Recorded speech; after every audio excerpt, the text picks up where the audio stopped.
araw-araw nga po, kami ni baby girl dito ay hindi po nawawalan ng mga text mula sa mga senior. Lalo na po ang mga may malaking gastusin para sa kanilang mga sakit at maintenance drugs.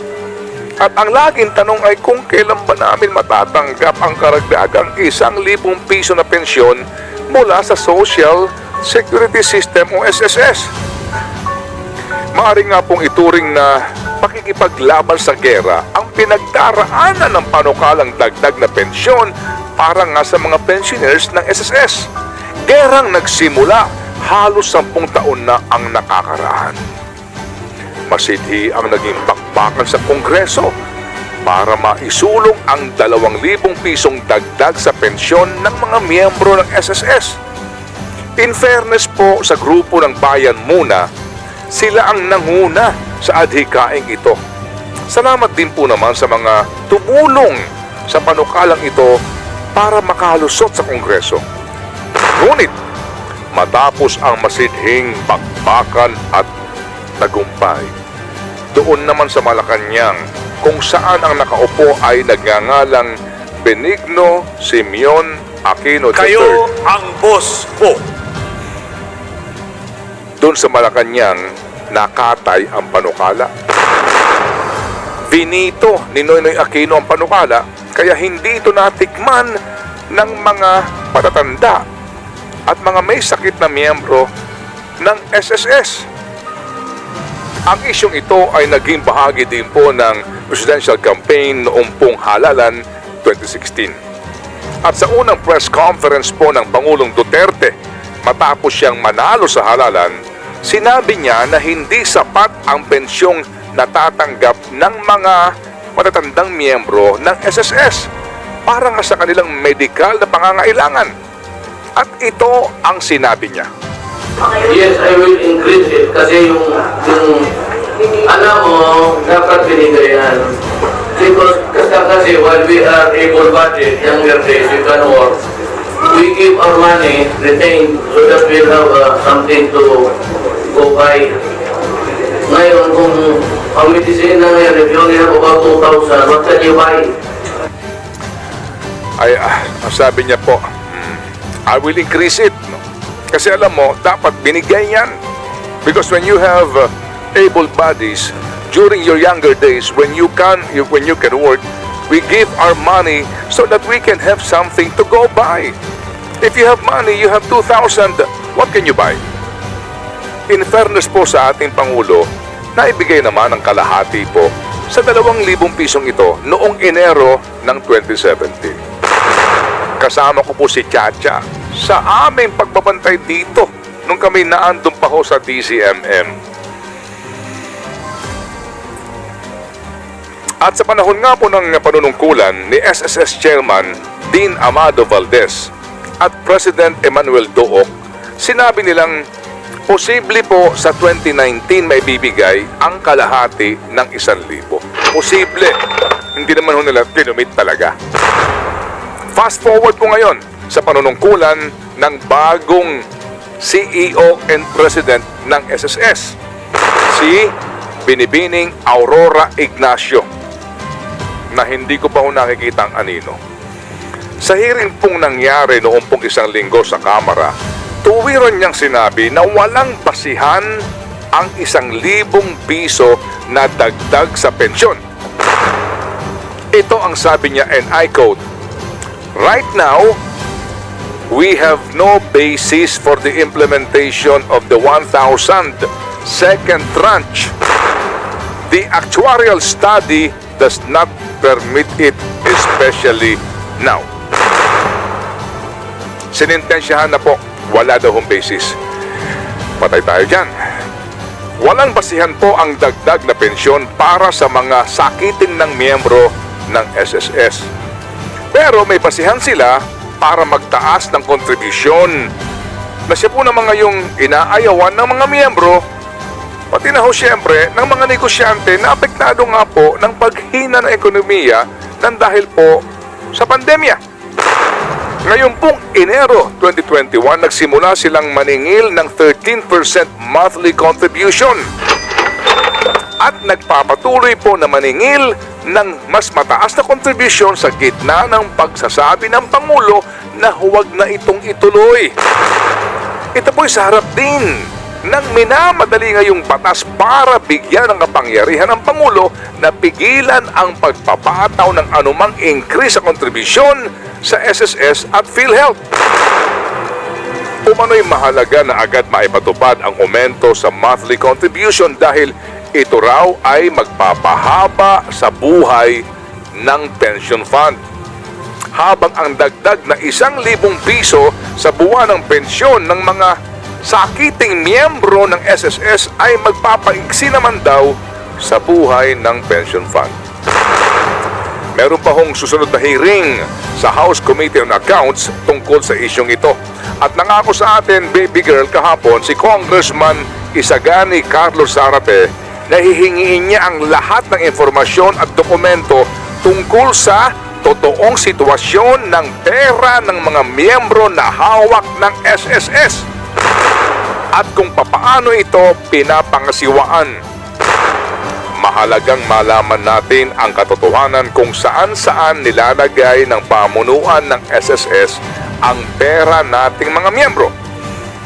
540 billion pesos ang reserve fund daw ng SSS at ito'y kumukolekta ng 240 billion pesos kada taon mula sa mga miyembro. Ipinagkakatiwala po natin sa mga namumuno ng SSS kung paano nga nila ito papangasiwaan at dapat ay papalaguin.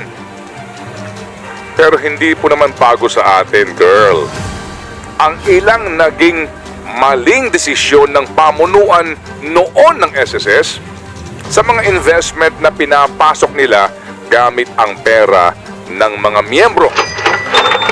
Halimbawa, noong 2013, nalugi ng ilang bilyong piso ang SSS matapos na magkaroon ng malaking problema ang isang kumpanya at bumagsak ang presyo ng shares nito sa stock market kung saan umaabot sa 18% share o sapi ng SSS sa kumpanya. Ang laki pong iskandalo nito noon. Maging sa pagsusuri po ng Commission on Audit ay hindi rin nakakaligtas ang SSS. Inilista ng Commission on Audit ang mga napabayaan ng mga assets ng SSS. Ito po ang sinasabing humahad lang sa ahensya na ilagay ang kanilang pondo sa mga investment na mas magdadala po ng kita para mapaigsi pa ang pagbibigay po ng serbisyo at pensyon sa mga miyembro nito. Ayon sa COA report para sa taong 2014 at unang bahagi ng 2015, meron umanong 17.9 billion pesos na halaga ng mga ari-arian ng SSS kung saan napabayaan ang mga rental income dito na aabot sana sa halos 200 milyong piso. Ang mga ari-ariang ito ay umano'y hindi napapakinabangan bagkus ay nagdadala pa ng dagdag na gastusin tulad ng condominium at utility dues. Hindi ko na iisa-isahin pa, girl, ang 102 condominium units na binili po ng SSS sa Metro Manila. Bukod pa sa 69 na mga parking lots, mga office spaces, at mga bahay sa exclusive villages na ginastusan ng SSS ng halos 18 billion pesos. Hilig nilang bumili ng mga condominium. At lumalabas din po sa COA report na may mahigit na 100 milyong pisong halaga ng dishonored na mga tseke o mga tsekeng tumatalbog at hindi nakokolekta ng SSS.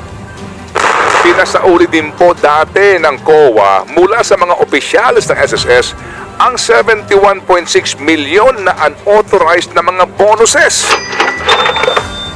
Pinansin din po ng COA ang nasa 8.1 billion pesos na hindi nakokolekta ng SSS mula sa 77,000 delinkwenteng mga employers.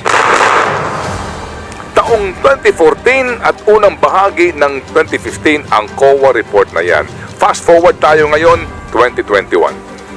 Sa hearing po noong isang linggo, sinabi po ng kasalukuyang pinuno ng SSS na ang kanilang kasalukuyang collection delinquency ay nasa 10 bilyong piso. Tumaas pa. Ito yung hindi nakukolektang kontribusyon mula sa mga employer. Some things never change, ha? And the agency is spending close to 9 billion pesos in operating expenses every year. Kami po yung nagbibigay pugay sa lahat po ng frontliners ng SSS. Ang mga empleyadong humaharap sa mga miyembro at siyang nagbimistulang shock absorber sa reklamo at hinaing ng mga dumudulog na mga miyembro. Ang mga pinagpapawisang empleyado ng SSS. At sa gitna ng pandemya ay humaharap mismo sa mga miyembro. At ang mga bayaning ito ay hindi naman po kalakihan ang sweldo. Kumustahin kaya naman natin ang mga laging nasa malamig na opisina o malamang ay working from home. Noong panahon po ni Emmanuel Dook, 34 lamang ang top officials ng SSS. Ngayon, 46 na po sila. Isang presidente and CEO, 3 executive vice president, 8 senior vice president at 34 na vice president. Kung susumahin po ang salaries and allowances o ang average na kita ng pinuno ng SSS ay nasa higit na kalahating milyong piso kada buwan. Ang executive vice president, higit 400,000 piso kada buwan. Ang SVP ay higit 350,000 pesos kada buwan. At ang mga VP ay higit 300,000 piso kada buwan. Yan po ay meron pang plus-plus. Yun bang mga per diem kung tawagin? Sa mga minamahal po naming seniors, nangalan ho tayo ngayon muna.